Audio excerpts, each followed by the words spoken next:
제가 오늘 발표할 주제는 태초를 회복하라. 부제는 창조관 회복을 통한 교육개혁입니다. 1부 모든 것은 태초에서 시작된다입니다. 여러분, 성경은 어디에서부터 시작하나요? 성경은 인간으로부터 시작하지 않습니다. 자연으로부터도 시작하지 않습니다. 역사와 문화, 경험과 이성으로부터 출발하지도 않습니다. 성경은 오직 하나님으로부터 시작합니다. 창세기 1장 1절 말씀은 이렇게 선언합니다. 태초에 하나님이 천지를 창조하시니라. 이 말씀은 단순히 이 성경의 첫 문장이 아닙니다. 이 말씀은 기독교 세계관의 첫 문장이면서 동시에 인간이 이 자신과 세계를 이해하는 모든 인식의 대명제라 할 수 있습니다. 또한 이 말씀은 하나님께서 만물의 창조주이시며 또 모든 존재의 근원이심을 선포하는 하나님의 자기 계시라 할 수 있습니다. 다시 말해서 성경은 우리에게 가장 먼저 세상이 어떻게 만들어졌는가라는 것을 말하기 이전에 세상은 누구로부터 시작했는지를 말씀하고 계신 것입니다. 여러분, 이것은 굉장히 중요합니다. 왜냐하면 이 출발점이 달라지면 이후의 모든 결론도 달라지기 때문입니다. 인간으로부터 시작한다면 인본주의가 됩니다. 자연으로부터 시작한다면 자연주의가 되죠. 이성으로부터 시작한다면 계몽주의가 됩니다. 그러나 성경은 오직 하나님으로부터 시작해서 하나님으로 완성이 됩니다. 그렇기 때문에 이 창조를 우리가 믿는다라고 말할 때 이것은 단순히 하나님께서 세상을 6일 동안에 창조하셨다라는 그 하나의 사건을 우리가 인정하는 것에 그치지 않습니다. 이 창조를 믿는다라고 하는 것은 곧 이 하나님의 모든 존재와 진리의 궁극적 근원으로 고백하는 신앙의 선언인 것이죠. 여기 보시는 분이 헤르만 바링크라고 하는 네덜란드 화란의 유명한 개혁파 신학자이신데요. 이분이 개혁교의학이라는 책에서 창조에 대해서 이렇게 설명합니다. 창조는 하나님의 전체 계시의 시초이자 토대이며 따라서 모든 종교적 삶과 윤리적 생활의 근본이기도 하다. 여기서 이 바빙크는 창조를 하나님께서 자신을 드러내시는 모든 계시의 가장 처음이면서 그 토대라고 설명하고 있습니다. 왜냐하면 이 하나님께서 먼저 세상을 창조하셨기 때문에 우리 인간들도 존재하는 것이고 하나님과 인간의 관계도 그리고 인간이 살아가야 할 이 삶의 질서도 비로소 시작될 수 있기 때문입니다. 다시 말해서 이 창조는 단순히 세상이 어떻게 시작되었는지를 설명하는 하나의 교리에 그치지 않습니다. 창조는 하나님과 인간 그리고 세계와 역사를 이해하는 모든 지식의 출발점인 것이죠. 그리고 하나님께서는 이 만물을 창조하셨을 뿐만 아니라 지금도 섭리하고 계십니다. 그러나 우리 피조세계는 결코 하나님으로부터 독립되어서 스스로 존재하는 또 스스로 움직이는 그런 자율적인 실제라 할 수 없습니다. 우리가 실제로 너무나 익숙하게 또 바라보고 또 당연하다고 생각했던 이 자연의 모든 질서 역시 하나님의 섭리 가운데 유지되고 있는데요. 지금 보시는 이 사계절, 우리가 이것을 보면 봄이 지나면 여름이 옵니다. 또 여름이 지나면 가을과 겨울이 찾아오죠. 그리고 다음에 다시 봄이 돌아옵니다. 이 지구의 공전과 자전축의 이 기울기라고 하는 이 자연의 질서를 따라서 계절은 반복됩니다. 그러나 이 성경적 관점에서는 이러한 질서가 단순히 스스로 작동하는 자연의 기계적인 반복이라 할 수 없습니다. 하나님께서 이 창조 세계에 부여하신 질서를 지금도 신실하게 보존하고 계시기 때문에 우리는 이 해마다 씨를 뿌리고 또 열매를 거두면서 이 계절의 변화를 살아갈 수 있는 것입니다. 다음으로 보시는 이 작은 벌새, 이 조그마한 벌새가 지금 꽃 앞에서 꽃꿀을 따기 위해서 날개짓을 하고 있는데요. 지금 이게 보면은 이 작은 몸으로 정지 비행을 가능하게 하는 이 지금 날개 움직임들이 있고 또 근육들이 있고 호흡과 대사가 있을 것이고 또 이 꽃과의 관계도 또 중요합니다. 이런 이 하나의 생명 안에 우리가 다 헤아리기 어려울 정도로 정말 놀라운 정교함과 그 질서가 담겨 있다는 것이죠. 그리고 시선을 좀 더 멀리 돌려서 우리가 지금 사막에 있는 이 밤하늘인데요. 이 밤하늘을 바라보면 우리 인간의 시야를 압도하는 수많은 별들이 펼쳐져 있습니다.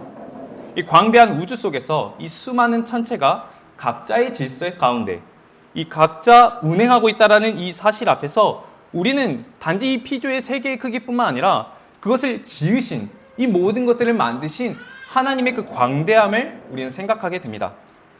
이처럼 방금 보신 바와 같이 우리가 계절이 반복되고 또 생명의 정교함들을 바라보고 또 우주의 광대함 속에서 발견하는 이 질서와 법칙들은 하나님과 무관하게 존재하는 것이 아니라는 것을 알 수 있습니다. 모든 것은 창조주의 지혜와 능력을 드러내는 일반 계시이자 일반 은총인 것입니다. 동시에 이 하나님께서 창조 세계를 지금도 신실하게 보존하고 또 통치하고 계시기 때문에 우리는 이것들을 통해서 하나님의 광대하심을 봅니다. 헤르만 바빙크는 하나님과 세계 그리고 인간은 모든 학문과 철학들을 채우는 세 종류의 실제들이다 라고 말했습니다. 바빙크가 이 세 가지를 함께 이야기하는 것은 굉장히 중요합니다.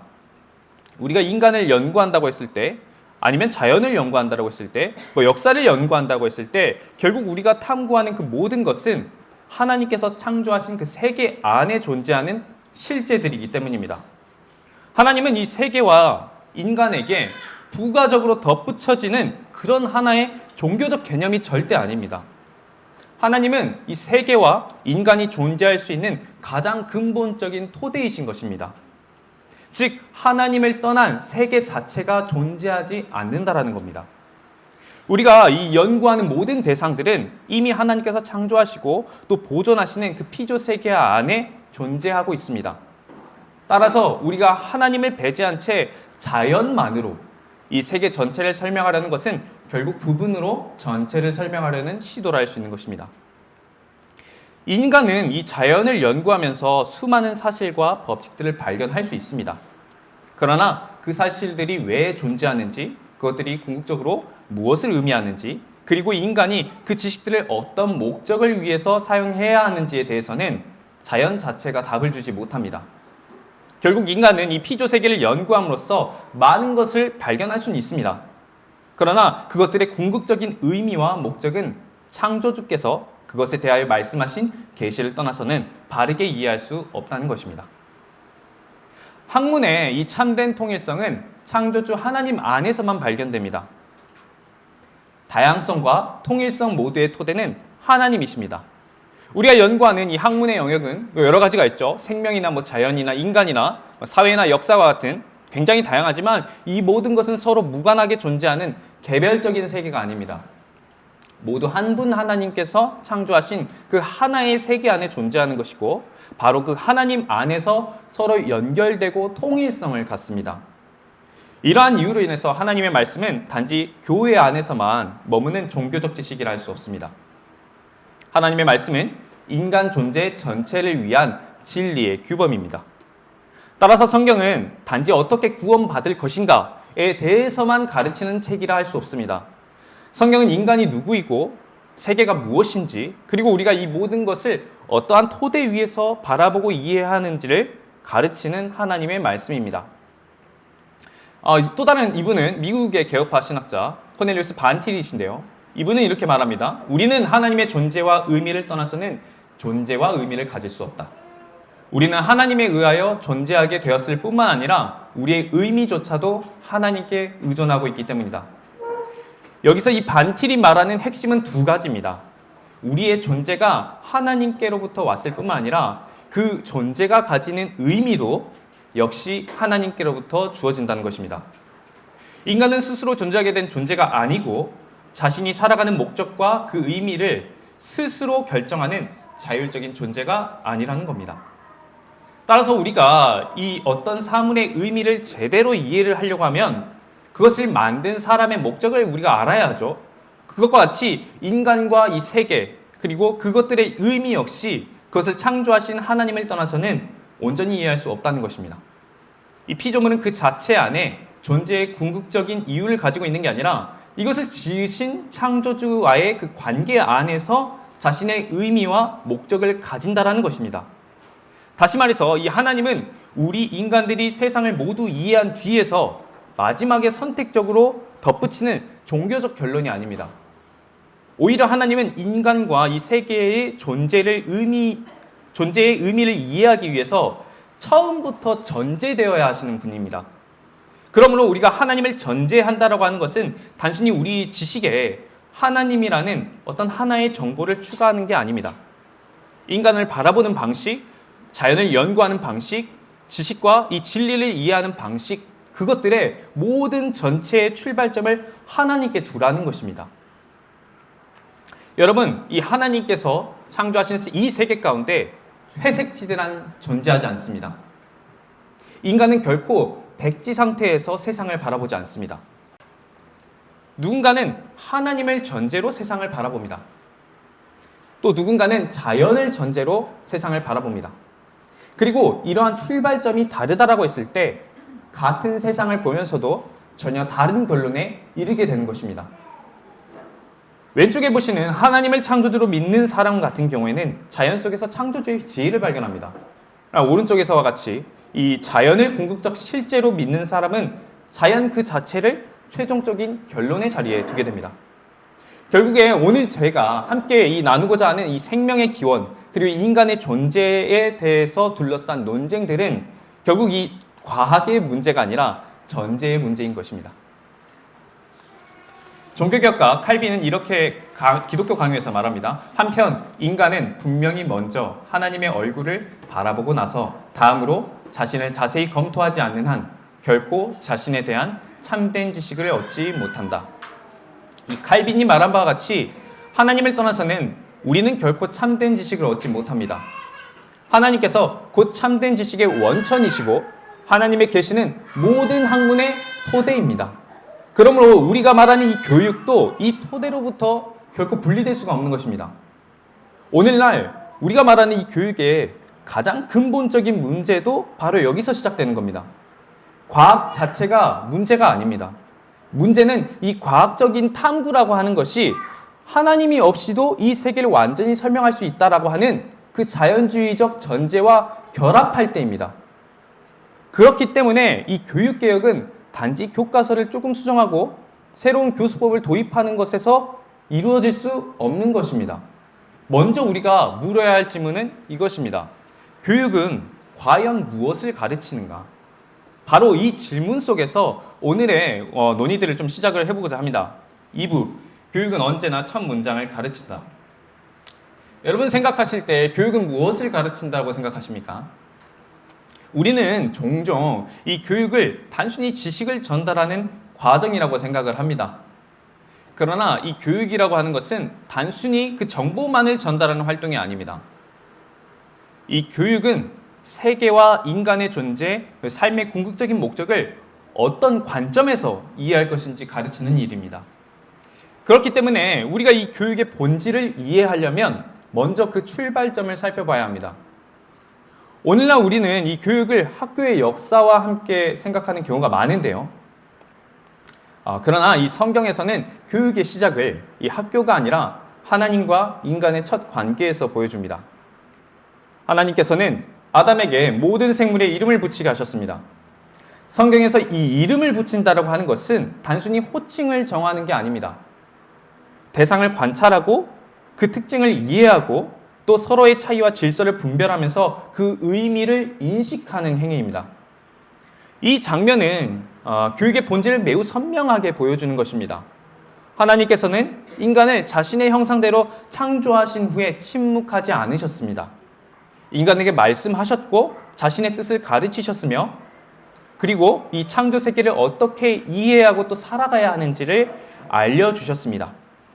이러한 의미에서 이 성경이 보여주는 최초의 교사는 하나님이라 할 수 있고 최초의 학생은 아담이라 할 수 있습니다. 아담이 이 생물들의 이름을 붙이고 이러한 모습들은 인간이 하나님의 세계를 하나님의 뜻 안에서 이해하고 또 질서 있게 분별하도록 부름받았음을 보여줍니다. 생육하고 번성하며 땅을 다스리라고 하는 그 문화명령 역시 이 하나님께서 창조하신 세계를 이해하고 또 돌보면서 하나님의 뜻에 따라 관리하도록 맡기신 소명이었습니다. 결국에 이 성경은 인간이 하나님의 세계를 하나님의 뜻 안에서 배우도록 창조되었고 교육 역시 이 하나님으로부터 시작되었음을 보여줍니다. 그리고 이러한 점에서 교육은 창조 질서의 일부라 할 수 있습니다. 교육은 타락 이후에 인간 사회가 필요에 따라 만들어낸 게 아닙니다. 하나님께서는 처음부터 이 인간들을 배우는 존재로 창조하셨습니다. 하나님을 알고 또 자신을 알며 창조 세계를 바르게 이해하도록 부르셨습니다. 인간이 이 학문을 탐구하고 문화를 형성하면서 다음 세대에게 이 지혜를 전수하는 모든 활동은 이 하나님의 창조 질서 안에 포함된 선한 계획입니다. 따라서 이 교육의 본질은 하나님을 아는 지식 안에서 인간과 세계를 바르게 이해하도록 돕는 데 있습니다. 이 원리는 실제로 성경 전체를 관통합니다. 구약 성경에 따르면 하나님께서 이스라엘을 언약 백성으로 세우십니다. 그리고 다음 세대에게 이 하나님의 말씀을 부지런히 가르치라고 하십니다. 하나님의 말씀을 알고 살아간다고 하는 것은 한 세대만의 일이 아니라는 겁니다. 부모에게서 자녀에게로 계속해서 이어져야 할 언약 공동체의 중요한 책임이라 할 수 있는 것입니다. 신명기 6장은 이렇게 말씀합니다. 오늘 내가 내게 명하는 이 말씀은 너는 마음에 새기고 내 자녀에게 부지런히 가르치며. 여기서 중요한 것은 먼저 부모가 이 하나님의 말씀을 자신의 마음에 새기고 이 말씀을 자녀에게 부지런히 가르치라는 것입니다. 즉 성경이 말하는 이 교육은 단순히 지식 전달이 아니라 하나님의 말씀을 삶으로 살아내고 그것을 다음 세대에게 전수하는 과정이었습니다. 집에 앉았을 때나 길을 걸을 때나 누웠을 때나 또 일어날 때나 이 하나님의 말씀을 가르치라는 명령은 특정한 시간이나 학교 교육만에 대해서 의미하는 것이 아닙니다. 가정과 일상, 우리의 삶의 모든 순간이 교육의 자리가 된다는 것입니다. 그렇기 때문에 이 성경에서 교육은 언제나 언약을 다음 세대로 이어가는 중요한 그 통로의 역할을 했습니다. 그리고 잠언은 그러한 교육이 어디에서부터 시작되어야 하는지를 이렇게 선언합니다. 여호와를 경외하는 것이 지식의 근본이거늘. 여기서 이 근본이라고 하는 말은 단순히 여러 지식 가운데서 그 종교적인 지식을 가장 먼저 배우라는 뜻이 아닙니다. 모든 지식을 바라보고 이해하는 그 출발점이 하나님을 경외하는 데 있어야 한다는 것입니다. 우리가 이 성경이 말하는 교육은 언제나 하나님을 아는 지식에서부터 출발합니다.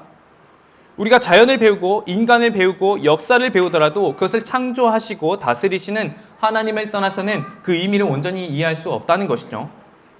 따라서 하나님을 떠난 지식은 아무리 많고 방대하다 하더라도 인간을 참된 목적과 그 방향으로 이끄는 지혜가 될 수 없다는 것입니다. 종교개혁도 바로 이러한 성경적인 교육관을 회복해서 하나님을 아는 백성을 세우려는 운동으로 이어졌습니다. 칼빈은 이 학문과 신앙을 분리하지 않았는데요. 그는 오히려 이 학문을 모든 학문이 그러니까 하나님의 말씀 아래서 통합되어야 한다고 말했습니다.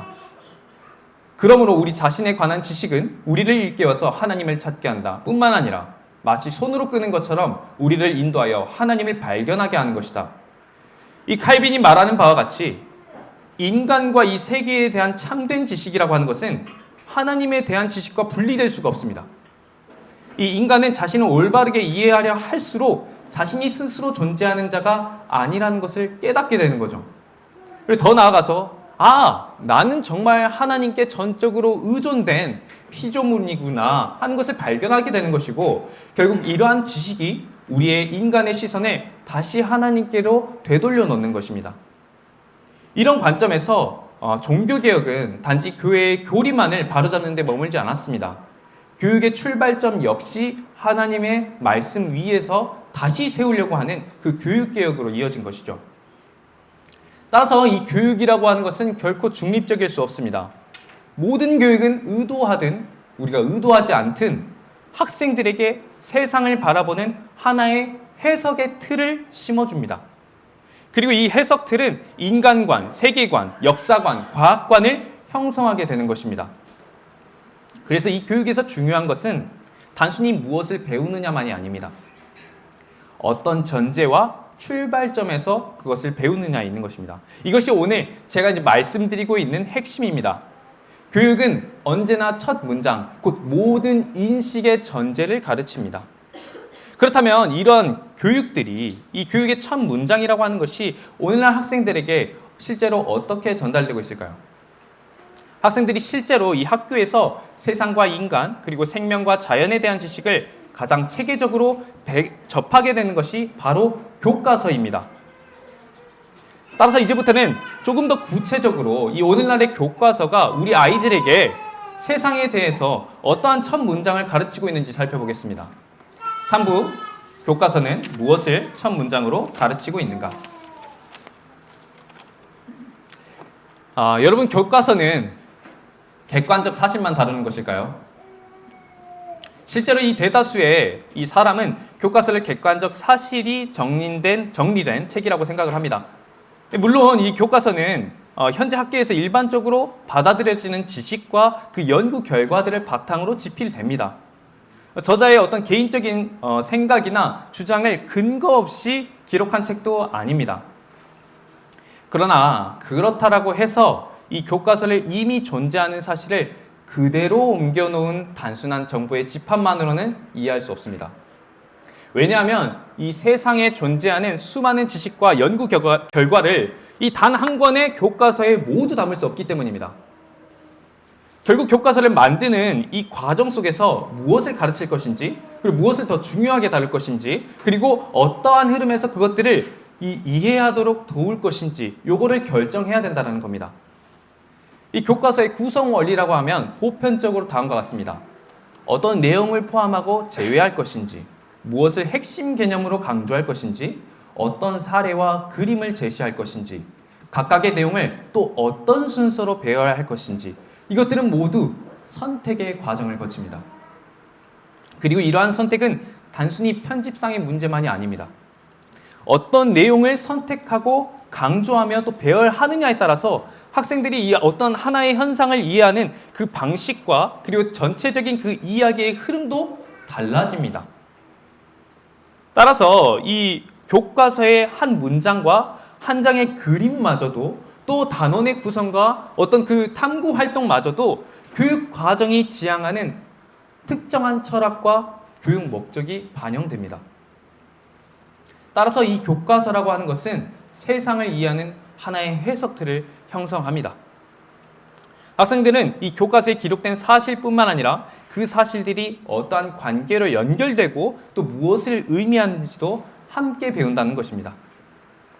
실제로 2022년도 개정 과학과 교육과정의 내용들입니다. 흐름이 이러한 부분들이 나타나는데요. 초등학교에서는 이 다양한 생물의 생김새와 생활 방식, 그리고 생물이 살아가는 환경을 먼저 관찰합니다. 이를 통해서 아이들은 이 주변의 동물과 식물들을 살펴보면서 이 서로 다른 특징에 따라 또 분류해 봅니다. 그리고 이 생물과 환경이 어떻게 관계가 되는지 이해하는 것이죠. 중학교에 가서는 조금 더 확장이 됩니다. 생물의 분류를 넘어서 이 개체 사이에 나타나는 변이, 그리고 생물의 다양성의 관계를 배웁니다. 그리고 이 생물과 이 환경의 상호작용을 조금 더 체계적으로 이해하게 되죠. 그리고 이제 고등학교에 가서는 그것들이 통합됩니다. 이제 지금껏 배워왔던 그 수많은 개념들이 자연 선택과 적응, 그리고 생물 다양성과 진화라는 그 설명 체계 안에서 서로 유기적으로 연결되면서 이해하게 되는 겁니다. 그러니까 학생들이 어느 날 갑자기 그냥 고등학교에 딱 들어가지고 우와 진화론이네 하면서 이렇게 진화를 접하는 게 아니라는 겁니다. 이 교육과정 전체가 단계적으로 연결되어 있는 겁니다. 이러한 점에서 이 진화는 고등학교 과학교과서의 특정 단원에만 머무는 하나의 주제라 할 수 없습니다. 이 진화라는 개념은 초등학교서부터 고등학교에 이르기까지 전체 교육과정을 관통해서 학생들로 하여금 이 생명과 자연을 이해하는 사고의 틀을 점진적으로 형성해가는 하나의 교육적 서사에 가깝습니다. 실제로 이러한 흐름은 교과서의 사례에서도 또 그림에서도 나타납니다. 제가 자료들을 몇 가지 갖고 왔는데요. 이건 2025년 동아출판사의 통합과학2 교과서의 내용입니다. 보시는 바와 같이 목이 긴 기린과 목이 짧은 기린이 함께 제시되면서 자연 선택에 의한 진화를 표현하고 있습니다. 이건 또 다른 교과서인데요. 이것도 비상출판사의 교과서입니다. 왼쪽에 있는 이 동일하게 길이는 자연선택에 의한 진화로 설명하고 있습니다. 목이 짧은 길이는 높은 곳에서 이 잎을 먹기 분리해서 죽었다라고 지금 표현하고 있죠. 또 이 아래의 그림은 생명과학 교과서입니다. 이건 선택 과목인데요. 이것도 위의 그림들과 동일하게 기린을 통해서 진화를 설명하고 있습니다. 그리고 지금 또다시 오른쪽에 제가 지금 보여드린 이것은 과학 교과서가 아니라 초등 국어 교과서 내용입니다. 이 정도면 이 기린이 지금 약간 진화론의 트렌드인 것 같기도 하죠. 그래서 이 목 짧은 기린 지피라는 내용이 목 짧은 기린 지피라고 하는 책의 내용을 일부 발췌해서 보여주고 있습니다. 근데 지금 밑줄 쳐진 부분을 보시면요, 이 과학 교과서의 설명과 다를 바가 없어요. 똑같이 이 기린이 진화된 동물인 것을 전제로 이야기하고 있다는 겁니다. 실제로 우리가 이 문장을 보면은 진화라는 용어를 사용하지는 않습니다. 근데 이 이야기는 실제로 진화를 아주 자연스럽게 받아들이게 한다는 겁니다. 이러한 일련의 사례들을 통해서 학생들은 단순히 기린이 이 목이 길다라는 사실만 배운 게 아니라는 거예요. 생물에게 변이가 나타나고 환경에 유리한 형질을 가진 개체가 나타나면서 그것이 또 선택되고, 그리고 그러한 변화가 오랜 시간 축적되면서 오늘날의 이 생물 다양성이 형성되었다는 설명까지도 함께 접하는 겁니다. 여기서 중요한 것은 기린 자체가 아니라 그 사례가 어떠한 이야기 속에서 배치되어 있는가 하는 점입니다. 동일한 변이와 이 적응 현상도 어떤 전제에서 해석하느냐에 따라서 그 의미가 달라질 수 있습니다. 그러나 실제로 우리가 바라보는 이 교과서는 이를 자연 선택과 진화라는 단일한 흐름 속에서 제시하고 있다는 겁니다. 이번에는 인간을 어떻게 배치하고 있는지 한번 살펴보겠습니다. 이 단어는 지금 생물의 구성 단계를 설명하는 내용입니다. 근데 자세히 보면은 지금 식물의 구성 단계에서 식물을 이제 예시로 드는 반면에 이 동물의 구성 단계는 사람을 대표 예시로 사용하고 있습니다. 누군가는 단지 이거 가지고 뭐 그렇게 호들갑이냐, 대수롭지 않게 생각할 수 있습니다. 근데 중요한 건 이 교과서가 이 구성들을 통해서 학생들에게 어떤 인식을 자연스럽게 배우게 만드냐는 겁니다. 학생들은 반복해서 이런 것들을 볼 것입니다. 동물의 대표적인 예로 사람을 배우는 것이죠. 인간이 이 다른 동물들과 본질적으로 같은 범주에 있는 존재라는 것으로 받아들이게 된다는 겁니다. 이러한 구성은 단순히 이 생물의 구조를 설명하는 것을 넘어서서 인간을 이해하는 출발점 자체를 자연 속의 한 생물로 설정하도록 만드는 겁니다. 성경은 인간도 육체를 가진 피조물임을 설명합니다. 근데 동시에 인간은 다른 생물들과 구별되는 하나님의 형상으로 특별하게 창조되었다고 말씀하죠. 따라서 인간의 이 몸을 생물학적으로 연구한다는 것과 인간을 다른 동물들과 본질적으로 동일한 존재로 이해하는 것은 전혀 다른 문제입니다. 결국 우리가 주목해야 할 것은 생물학적인 분류 자체가 아닙니다. 이 교과서가 인간을 어떤 위치에서 어떤 관점으로 바라보도록 이 학생들을 이끌어가고 있느냐 하는 거죠. 다음은 지질인데요. 이런 아마 그림들 많이 보셨을 것입니다. 보시는 바와 같이 지질에 관한 내용에서도 동일한 흐름들을 보여줍니다. 토양, 그리고 화석, 퇴적암이 형성되는 그 과정들을 설명하면서 오랜 시간, 점진적인 변화와 같은 개념들을 반복적으로 사용합니다. 이번엔 우주의 기원입니다. 이 부분에서 똑같습니다. 교과서를 보면은 약 138억 년 전, 대폭발 직후, 빅뱅 직후, 그리고 우주 진화 초기와 같은 표현들이 매우 자연스럽게 등장하고 있습니다.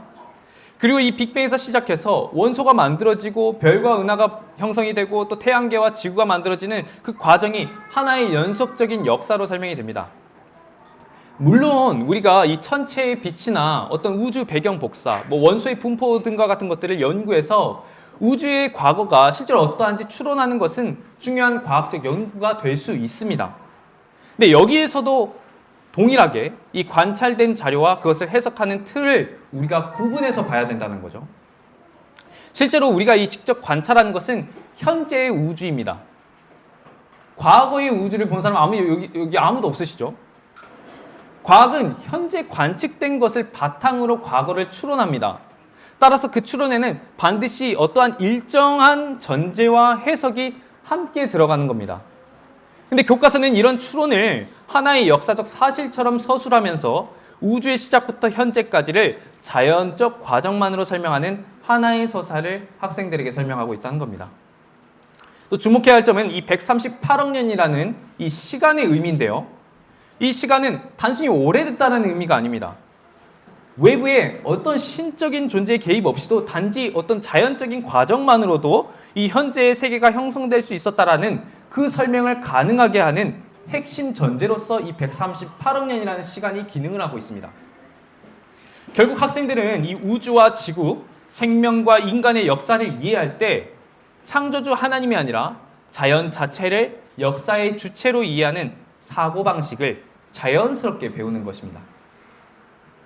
이 최근에는 이 진화를 설명하는 방식도 이전보다 훨씬 복잡하게 변화되고 있습니다. 과거에는 부작위적인 이 무작위적인 돌연변이, 자연 선택 이 두 가지가 이 진화의 핵심 메커니즘으로서 설명이 되었습니다. 근데 현재는요, 생물 다양성과 환경과의 상호작용, 발생 과정, 유전자 발현의 조절, 후성 유전과 같은 현대 생명과학의 다양한 연구 결과를 함께 반영하고 있습니다. 이처럼 새로운 연구 결과를 바탕으로 어떤 것을 설명하고 보완하고 확장하는 건 과학에서는 굉장히 자연스러운 일입니다. 근데 우리가 주목해야 할 점은 이 설명 방식의 변화가 아닙니다. 이 설명 방식은 변화했을지 몰라도 이 문제의 핵심은 여전히 동일하다는 겁니다. 이 생물의 다양성과 인간의 기원은 여전히 자연적인 과정만으로 설명된다는 그 기본 전제가 계속 유지되고 있다는 겁니다. 다시 말해서 설명은 확장됐지만 서사는 변하지 않았습니다. 우주의 시작에서부터 지구의 형성, 생명의 출현, 그리고 우리 인간에 이르기까지 이 모든 역사는 여전히 자연의 내부의 과정으로만 연결되고 있습니다. 그래서 문제의 대상은 과학 자체가 아니라는 겁니다. 이 문제는 이 과학적 탐구와 철학적 해석이 구분되지 않는다는 데 있습니다. 자연을 연구한다라고 하는 것과 그 모든 것을 자연만으로 설명한다는 것은 동일한 개념이 아닙니다. 관찰 가능한 이 자연적인 원인을 연구하는 것은 과학에 있어서는 정당한 방법입니다.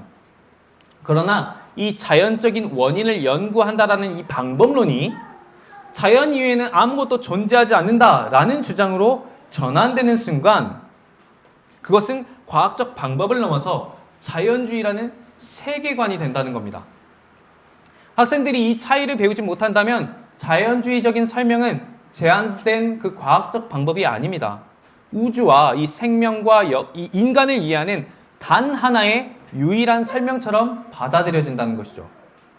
결국에 오늘날의 이 교과서가 학생들에게 전달하는 것은 진화론이라고 하는 이 하나의 과학 이론이 아닙니다. 더 근본적으로 이 생명과 인간과 세계를 어떤 출발점에서 이해할 것인지를 가르치고 있는 것이죠. 이것이 바로 교과서가 가르치는 첫 문장입니다. 이제 이 진화론이 지난 시간 동안 어떤 변화와 또 확장을 거쳐왔는지 살펴보면서 이런 자연주의적인 전제와 이 교육들이 왜 궁극적인 이 진화론이 교육의 궁극적인 출발점이 될 수 없는지 살펴보겠습니다. 4부 진화론은 왜 교육의 궁극적 출발점이 될 수 없는가? 앞에서 우리는 이 모든 오늘날의 이 교과서가 단순히 과학적 사실을 전달하는 데 그치지 않고 우주와 생명과 인간을 이해하는 하나의 큰 이야기를 다음 세대에게 전하고 있다는 점을 살펴봤습니다. 이제 이 이야기가 중심에 놓인 이 진화론이 왜 인간과 세계를 이해하는 이 교육의 궁극적인 출발점이 될 수 없는 것인지 살펴보겠습니다. 진화론의 역사인데요. 이 현대 진화론의 역사에서 가장 중요한 인물이라고 한다면 다들 아시겠지만 지금 오른쪽에 보시는 바와 같이 찰스 다윈입니다. 이분의 대표적인 저서라고 하면 왼편에 보는 바와 같이 1859년에 출간한 종의 기원입니다. 이 다윈은 이 같은 종의 개체들 사이에서 변이가 존재하고 주어진 이 환경 속에서 생존과 번식에 유리한 형질을 가진 그 개체가 더 많은 후손을 남긴다고 봤습니다. 앞서 보여드렸던 기린의 그 사례들과 동일한 설명입니다. 그리고 이러한 과정이 오랜 시간 축적되면서 생물 집단이 변화하고 다양해진다고 설명합니다. 이것이 자연 선택에 의한 진화라고 하는 것입니다. 그러나 찰스 다윈 당시에는 유전학이 확립되지 않아서 빈 공백들이 굉장히 많았습니다.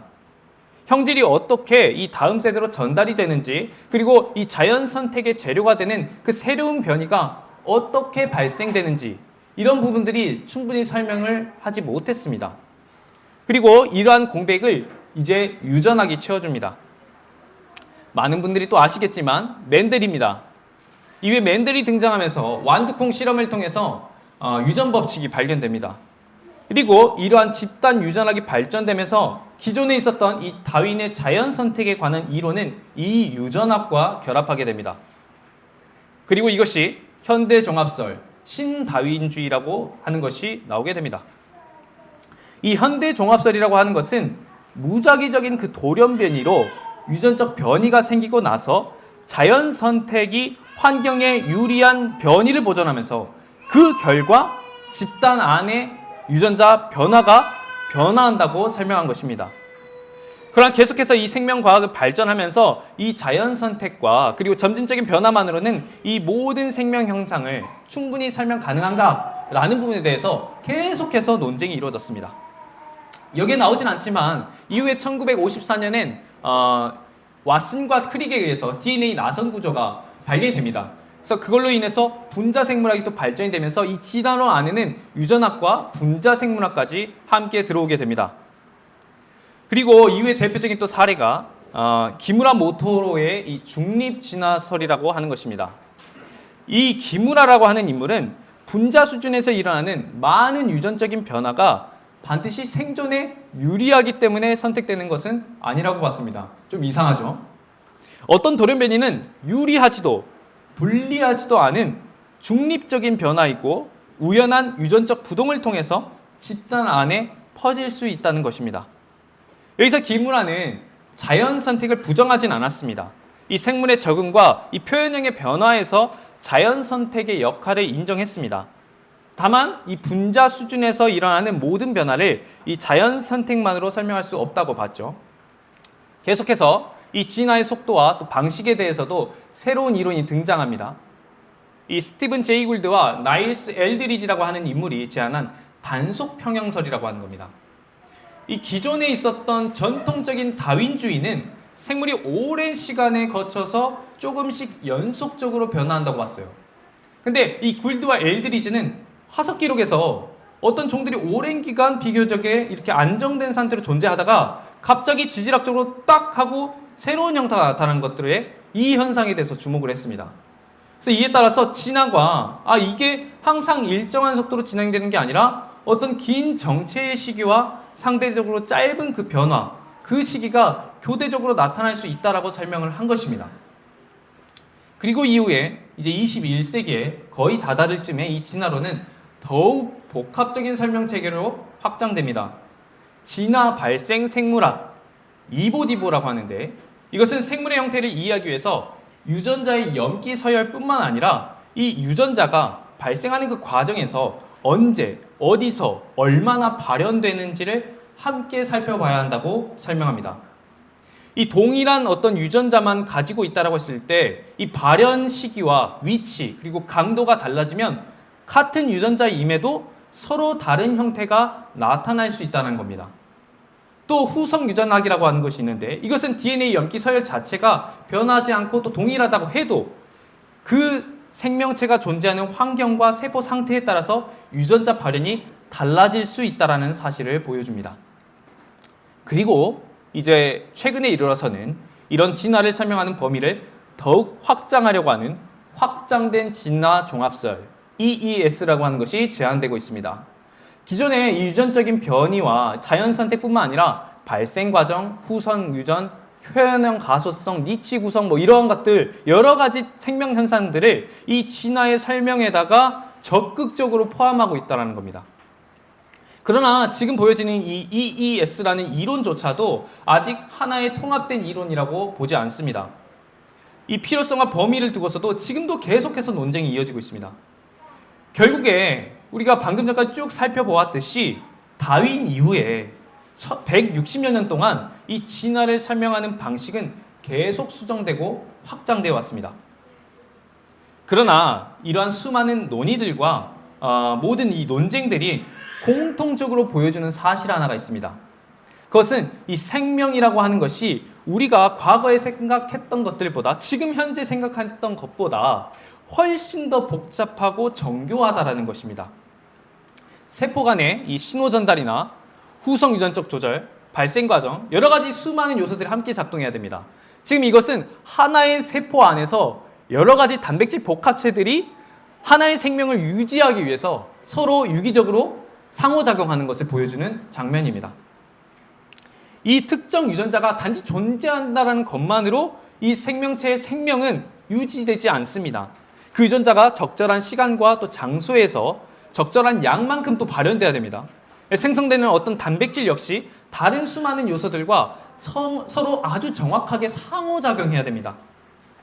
결국에 우리가 이 생명을 깊이 들여다보면 들여다볼수록 발견하게 되는 건 단순함이 아니라 놀라울 정도의 복잡성 그리고 정교함입니다.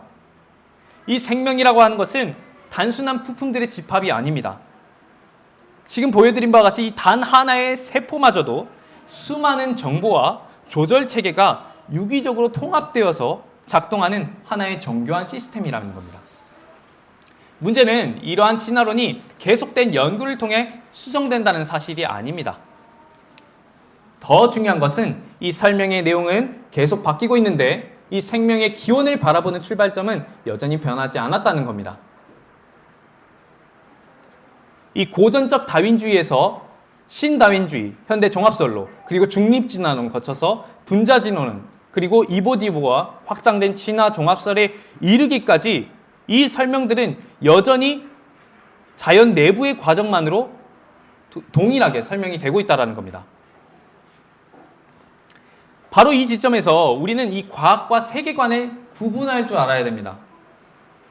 과학은 실제로 창조 세계를 연구하는 학문입니다. 굉장히 귀하죠.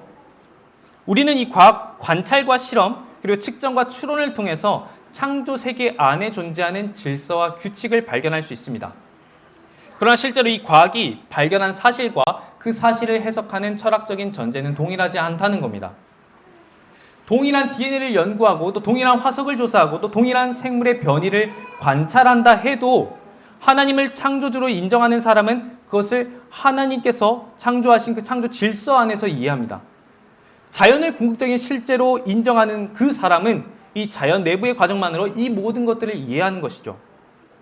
따라서 이 생명의 기원을 둘러싼 논쟁은 누가 더 많은 증거의 양을 가졌느냐가 아닙니다.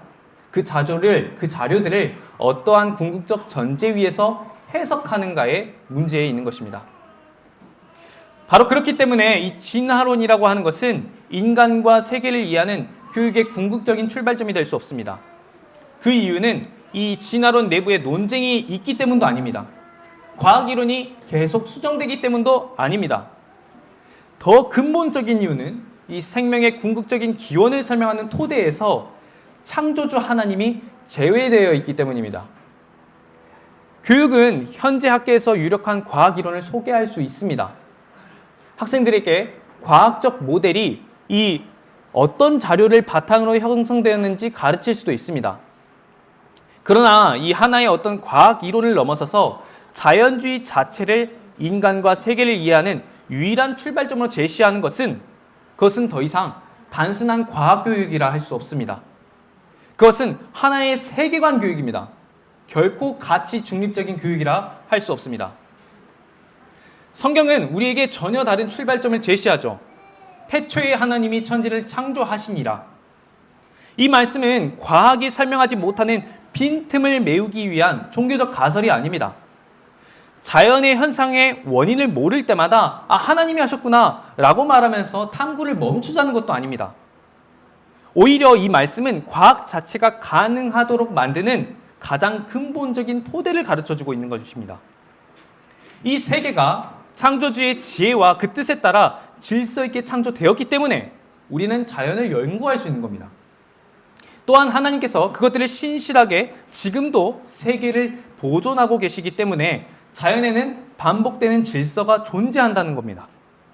그리고 우리 인간은 이 하나님의 형상으로 창조되었기 때문에 그 질서를 이해하고 또 연구하고 또 탐구할 수 있는 겁니다. 그러므로 이 창조라고 하는 것은 과학과 경쟁하는 이론이 아닙니다. 과학을 포함한 모든 학문이 서야 할 토대인 것입니다.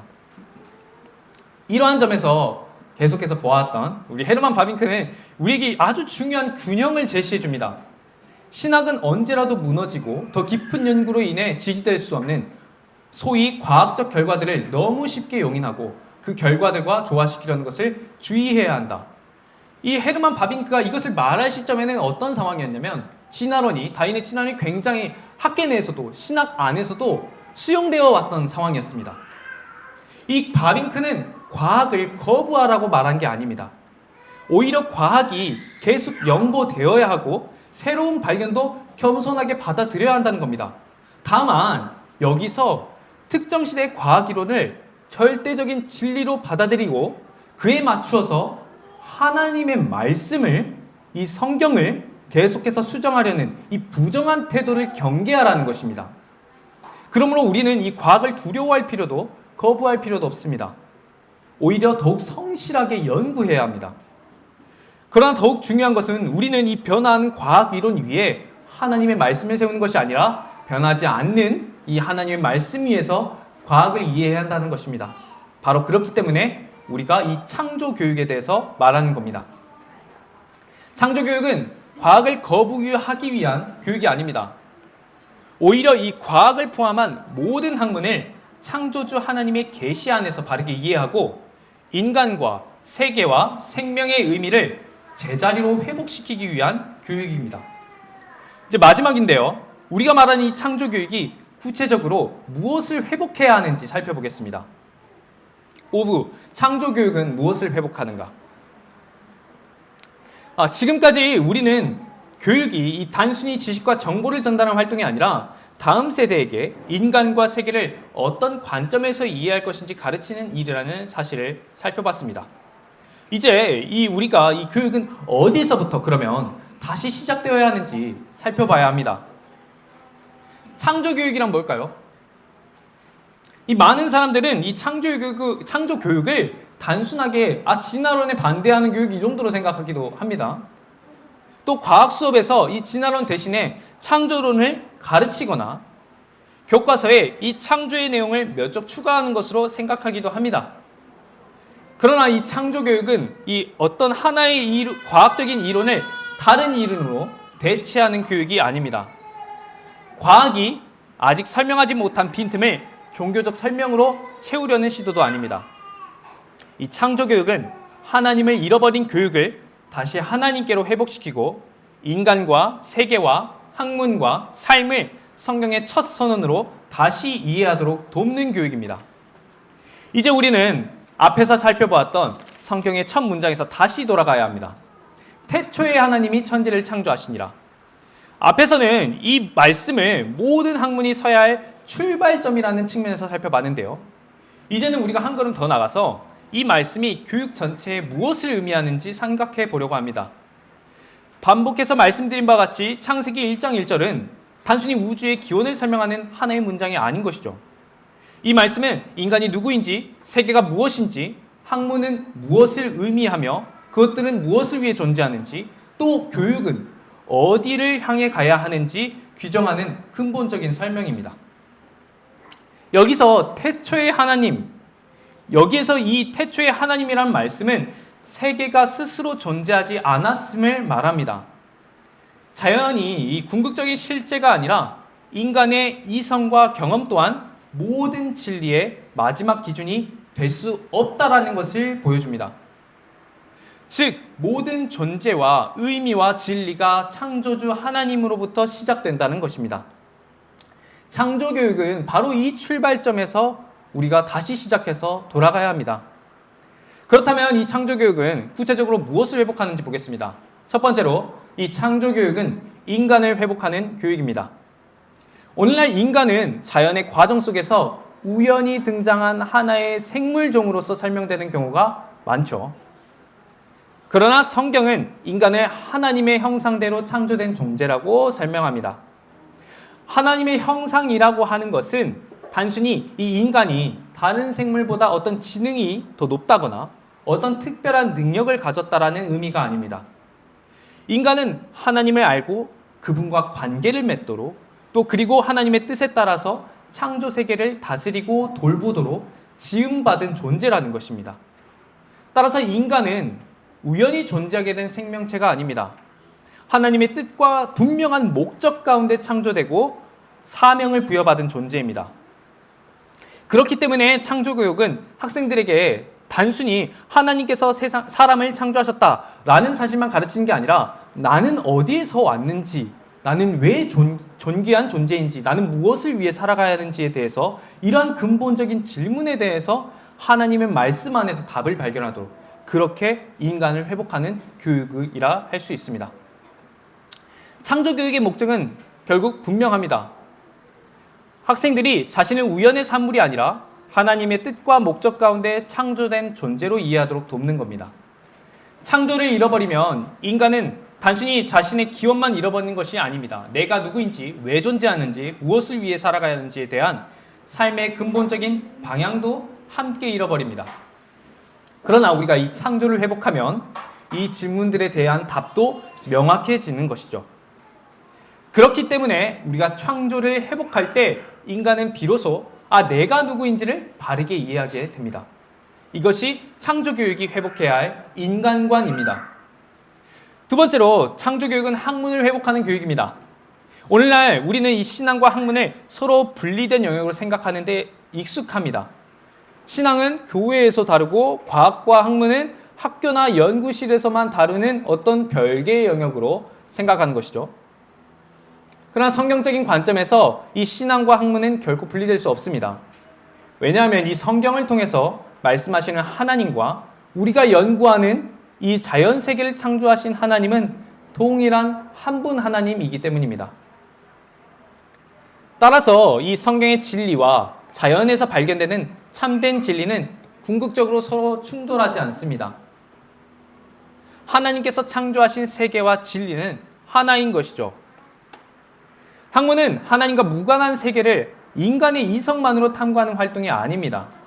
하나님께서 창조하신 세계를 부지런히 연구하고 그 안에 담아두신 질서와 의미를 발견해가는 활동입니다. 그러므로 과학자는 생명의 질서를 연구하고 수학자는 수의 질서를 탐구하고 역사학자는 인간의 역사를 연구하지만 그 모든 학문의 대상은 결국 하나님께서 창조하시고 다스리시는 하나의 세계 안에 있습니다. 그래서 이 창조교육은 학생들에게 신앙과 학문을 따로 떼어놓는 게 아니라 모든 학문을 하나님의 창조세계 안에서 다시 바라보도록 가르치는 교육입니다. 헤르만 바빙크가 강조한 것처럼 모든 학문의 참된 통일성은 하나님 안에서만 발견됩니다. 과학과 이 역사와 철학은 서로 다른 대상을 연구하지만 그 모든 대상은 하나님께서 창조하신 하나의 세계 안에 존재하기 때문입니다. 따라서 이 창조교육은 과학을 부정하거나 약화시키는 교육이 아닙니다. 오히려 이 과학을 본래의 자리로 되돌려 놓는 교육입니다. 창조주께서 만드신 이 세계를 정직하고 겸손하게 탐구하는 학문이 되도록 하는 겁니다. 새로운 과학적 발견이 나올 때마다 창조신앙이 무너질 것을 두려워할 필요가 없습니다. 하나님께서 창조하신 세계를 바르게 연구한 결과는 궁극적으로 하나님의 이 진리와 모순될 수 없기 때문입니다. 과학은 하나님의 자리를 대신할 수 없습니다. 그러나 동시에 과학은 하나님께서 창조하신 세계를 이해하는 귀하고 유익한 도구가 될 수 있습니다. 이 피조물인 인간의 한계를 인정하면서도 우리는 이 과학을 성실하게 관찰하고 연구하면서 자신의 해석을 또 겸손하게 점검하도록 가르쳐야 합니다. 그러한 과학은 하나님께 대한 반역이 아닙니다. 하나님께서 인간에게 맡기신 이 문화 명령이라고 하는 것을 수행하는 소명이 되는 겁니다. 마지막으로 세 번째는 이 창조 교육이 예배를 회복하는 교육이 된다는 겁니다. 오늘날의 이 교육은 좋은 대학에 진학하고 좋은 직업을 갖고 사회에서 어떤 경쟁력을 갖춘 사람을 만드는 것으로 축소되는 경우가 많습니다. 물론 학생들이 어떤 필요한 지식과 능력을 갖추고 자신의 책임을 성실히 감당하도록 돕는 것은 중요합니다. 그러나 이 성경이 말하는 교육의 목적은 거기에서 끝나는 게 아닙니다. 이 교육의 궁극적인 목적은 하나님을 사랑하고 또 하나님의 영광을 위해 살아가는 사람을 세우는 데 있습니다. 인간은 하나님을 바르게 알 때 자신의 재능이 어디에서 왔는지, 학문을 내가 왜 연구해야 하는지, 직업과 삶을 무엇을 위해 사용해야 되는지를 알게 됩니다.